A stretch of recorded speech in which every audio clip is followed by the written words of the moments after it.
Hello all, my name is Wheaton Schroeder. I'm a PhD student at the University of Nebraska-Lincoln, advised by Dr. Rajiv Saha in the Systems and Synthetic Biology group. And in this video, I'd like to talk to you about predicting enzyme kinetics and regulation from dynamic flux balance analysis through the kinetic optimization using integer conditions tool. So I'd like to start by talking about our motivation and some of the background for this work. Then how we reconstructed a model and applied dFBA for our test system, which in this case is Arabidopsis. Then we'll move on to talk briefly about Coptic workflow and formulation. Then we'll take a dive into our results and some of the selected predictions. Finally, we'll talk about where we go from here. So to start with, let's talk about motivation. So the motivation for this study is to create a translational kinetic model pipeline.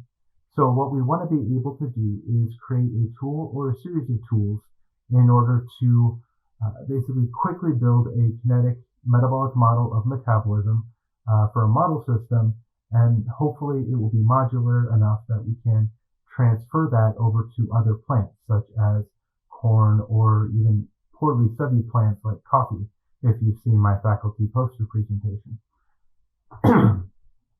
So what we're hoping to do is be able to do in-depth metabolic research using this kinetic model pipeline, such as predicting kinetics and predicting regulation. We also hope to be able to do more traditional metabolic modeling experiments, such as designing for biochemical synthesis or designing for increased plant nutritional value, or whatever other goals or projects that we may happen upon in time. So stoichiometric models of metabolism are the most common metabolic model, but they have their limitations. Specifically, they sort of assume that we are at a pseudo-steady state where the reaction rate is much, much faster than the rate of transcription and translation. So this ends up giving us a metabolic snapshot at a certain point in time, often during an exponential growth phase. So the key equation in most tools which are applied to stoichiometric models is the mass balance equation, which looks a bit like this, where we have our stoichiometric matrix and our reaction rate vector. So this is what we'll see in, say, a flux balance analysis. It has some advantages. It's easy to compute and often successful for microbes. However, some of the limitations are also problematic, including that it doesn't account for concentration, it doesn't model unsteady state growth, and it doesn't account for regulation. Now, kinetic models of metabolism are a different approach which can address these limitations, yet they're more complex. So now you see that we have our reaction rate as a function now, and we've introduced a concentration term to flux balance analysis. The advantages of this are that we can model unsteady state growth or unsteady state conditions, and we are more accurate in our predictions of metabolism.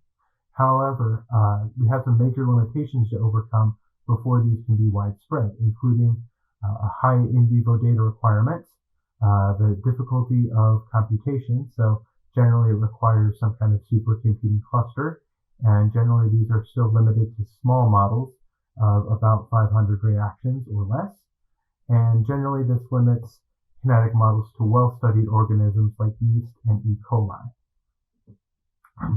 So let's look at this data requirement then. So multi-omics data is required, as well as thermodynamics data and reaction kinetics, including kinetic equation form, regulators, and kinetic parameters. We're going to call these three things together collectively reactomics, just to save us some time later in this presentation. But overall, these three data sets require significant experimental data. Now, one way to get around this is to use Monte Carlo methods, which estimate kinetic parameters, and one of the most popular methods of this is called ensemble modeling. However, they do not account for metabolic regulation, so they're not as complete. Now, what we're hoping to do with this Coptic tool is go one step further beyond that, where we're not only predicting kinetic parameters, but we're also predicting kinetic regulation. So we chose Arabidopsis as our test system for this because Arabidopsis is a fairly well-characterized plant, and we're interested eventually in applying this to plant systems. So there's lots of information on regulators, regulatory mechanisms, omics, stoichiometric models, and growth and development. And at present, to the best of my knowledge, no kinetic models yet exist. All this knowledge might allow us to check our in silico predictions against in vivo data. So we reconstructed a genome-scale model of Arabidopsis. Actually, we reconstructed one model for each tissue. So we started by using publicly available databases to generate a list of reactions which the system can catalyze. We then balanced those reactions in element and charge. We constructed a biomass equation for each tissue in order to simulate growth. And then we assembled it in a genome-scale model of metabolism using a stoichiometric matrix. So this ended up giving us a 4-tissue core carbon metabolism model that sort of interacts like this. So we have a leaf model, a root model, a seed model, and a stem model, each of which specializes in whatever that function is in the plant. And they're all fairly small because we're looking at just core metabolism. So what we were able to do is put this together in a dynamic flux balance analysis framework, which allowed us to model the full life cycle of Arabidopsis from 0 days to 61 days at 1 hour time steps. And so we modeled 7 different growth stages and 4 different tissues, which is a significant improvement on the previous best dFBA. If you want to see more details on this, please see my talk on abstract 620. It'll give you the full breakdown of how this works. So that's our dFBA system that we're going to apply Coptic to. So it is a stoichiometric model, but it uses a dynamic flux balance analysis that doesn't assume that it's at pseudo-steady state. So it allows concentration to change over time. And we're going to use that data in Coptic in order to try to predict enzyme kinetics. So Coptic determines that a kinetic equation form, regulation, and parameters, or in other words, our reactomics, by minimizing error. So it's a mixed integer nonlinear programming type problem. It creates a deterministic kinetic metabolic model. Its inputs are a stoichiometric model of metabolism, a minimum of 3 flux data points for each reaction, and corresponding concentration. Its outputs are reactomics, as well as air analysis. And its objective is to minimize the sum of squared differences between input reaction rates and predicted reaction rates using Coptic reactomics. Now, we're able to simplify the formulation of this at least a little bit for each particular reaction by using binary parameters to reduce the solution space. So we give 3 possible kinetic forms for each reversibility and substrate pair. So single substrate irreversible has non-regulated, activation-regulated, and inhibition-regulated forms. Something similar applies to reversible and to dual substrates. So what we're able to do now is split the problem based on what these values are that we can get from our stoichiometric model of metabolism in order to maximize solution speed and to parallelize the runs to make things a little bit easier on ourselves. So Coptic uses optimization to choose between the kinetic forms. So for instance, we have this example reaction coming from our stoichiometric model, as well as these example reaction rates coming from our dynamic flux balance analysis. We're able to use that information to limit the kinetic forms before we even solve Coptic to 3 potential forms. We can then solve the problem using optimization to minimize our error. And then our output is going to be a kinetic equation form, parameters, inhibition, regulator, and an error analysis. So now I would like to talk about the results, what we saw when we applied Coptic to our test system. So we found a strong correlation between the reactomics predicted reaction flux, if we just plugged everything in and solved, and the dFBA input rates. So that means that we're fitting a lot of reactions fairly well.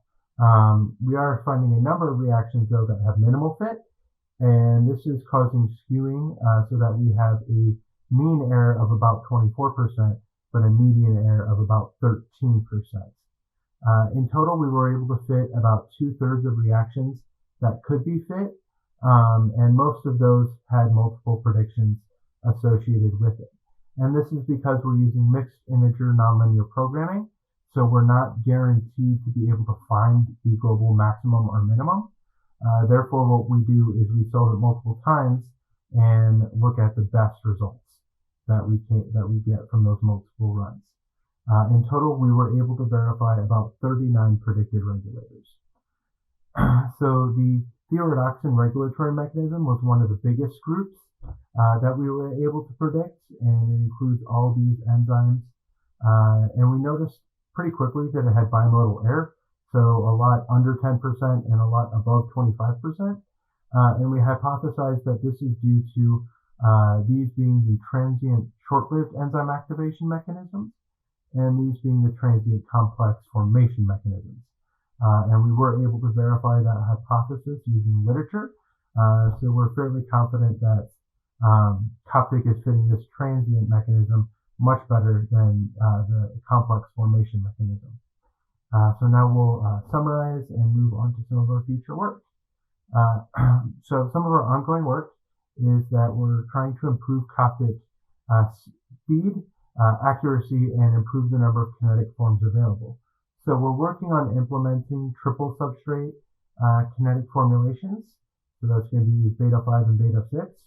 We're also working on having a scalable objective function so that it will be satisfied at 5% error, so that we're not wasting computational time improving from like a 1% to a 0.5% compared and not losing efficiency. So in summary, we created a multi-tissue Arabidopsis model that models the Arabidopsis life cycle, and using life cycle data, we're using Coptic to correctly predict some regulatory schemes and regulators. Our ongoing work is that Coptic is currently being improved to include more kinetic equation forms, as well as trying to accurately model diurnal metabolism and diurnal regulation. And some of our future work is going to be to reapply Coptic to the Arabidopsis model once we have this diurnal mechanism sorted out and create a core carbon kinetic model of Arabidopsis. So I would like to thank my advisor, Dr. Rajiv Saha, as well as our funding source, the University of Nebraska-Lincoln, through a faculty startup grant. This is the Systems and Synthetic Biology Laboratory at the University of Nebraska-Lincoln. And I would like to thank you all for your time in watching. Again, my name is Wheaton Schroeder, and if you have any questions, you can address them to myself on the iPoster platform while the conference is still going, via YouTube comments on this YouTube video, or via email at the email shown below. Again, I'd just like to thank you all for your